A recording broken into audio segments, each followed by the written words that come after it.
On Thursday evening that it suspended the meeting with representatives of students participating in the Occupy Central movement. The planned talks were scheduled to start today. Hong Kong Chief Secretary Carrie Lam explained that the basis for the dialogue has been shaken since students insisted that the Occupy movement will not stop without a result. She said that students are using citizens' benefits as their bargain chip, which does no good for the public and doesn't fit with political ethics. She said the development of Hong Kong's political system should be based on basic law and legal interpretations made by the Standing Committee of the National People's Congress. This is what a special administration government should adhere to, she said, and is the key for the implementation of any universal suffrage plan in the future. Lam said the illegal gathering should stop immediately, and the Hong Kong government will not accept anyone to use the dialogue as a way to encourage more citizens to engage in such a movement. And now for the very latest situation in Hong Kong, let's go live to our reporter Zhu Dan. Thanks for joining us on China 24, Zhu Dan.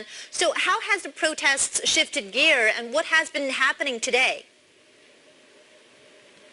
Hi, Mama. Thanks for having me. Today, we'll continue to see people weep over severe traffic congestion to go to school or go to work. According to the briefing of Education Bureau, most of the students were late for schools today. Since the talks between the government and the students were cancelled, the public mood continues to change. Some people were disappointed and vowed to stay, but the others feel it's the right decision, asking for the police to clear the sites because their business and daily life has been severely affected. Earlier, I visited the three protest sites and have this story.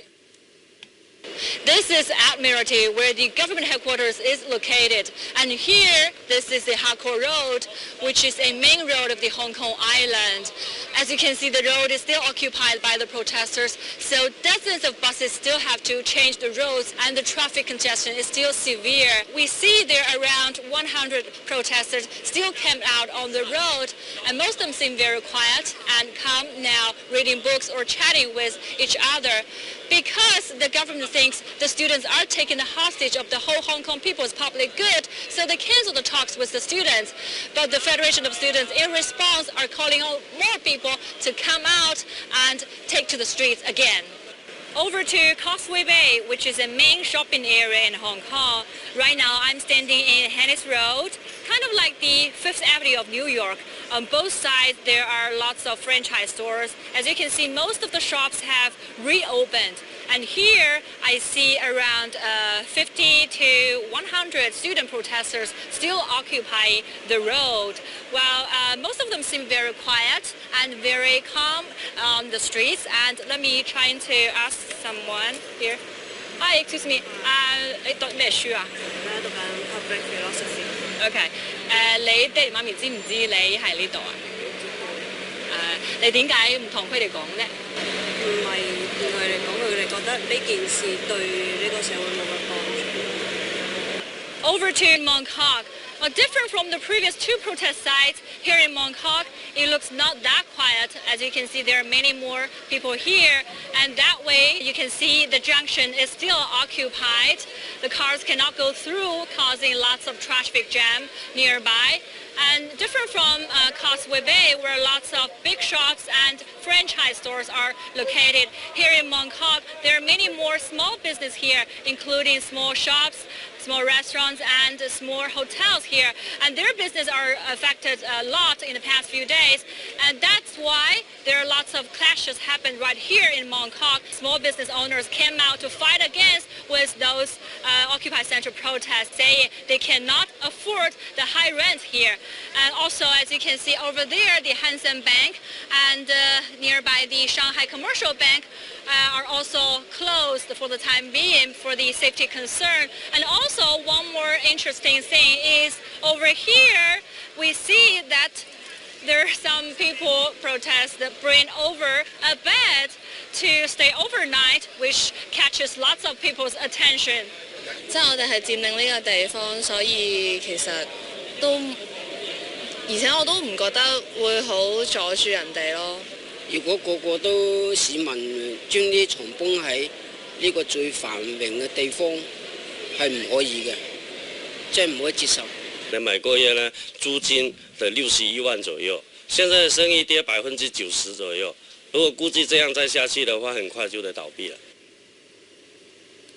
Many people said Mongkok has become a street carnival as the student protesters played table tennis there, brought hot pot to have dinner on the street, and even brought Chinese tradition mahjong to play there. For the students, it became a playground, but for businessmen and citizens living there, they said, it is a nightmare. So the police warned that Mongkok is a high-risk area as clashes could happen anytime. Mama. Well, Judan, we know that you've been covering these demonstrations from the very beginning. So from what you've observed, do you think there's a high probability that things will escalate?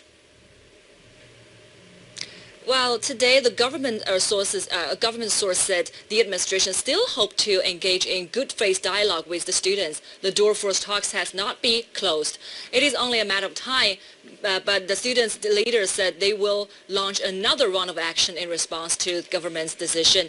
They have called for a mass rally in Admiralty half an hour ago, and we're seeing more protesters show up in the Admiralty now.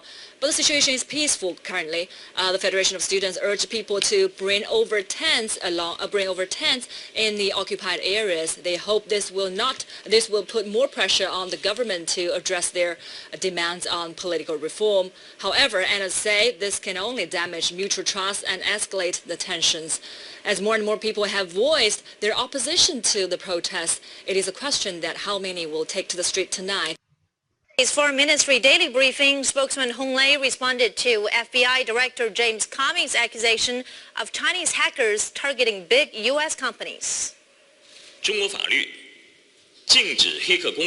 Chinese laws forbid hacking and other cyber attacks.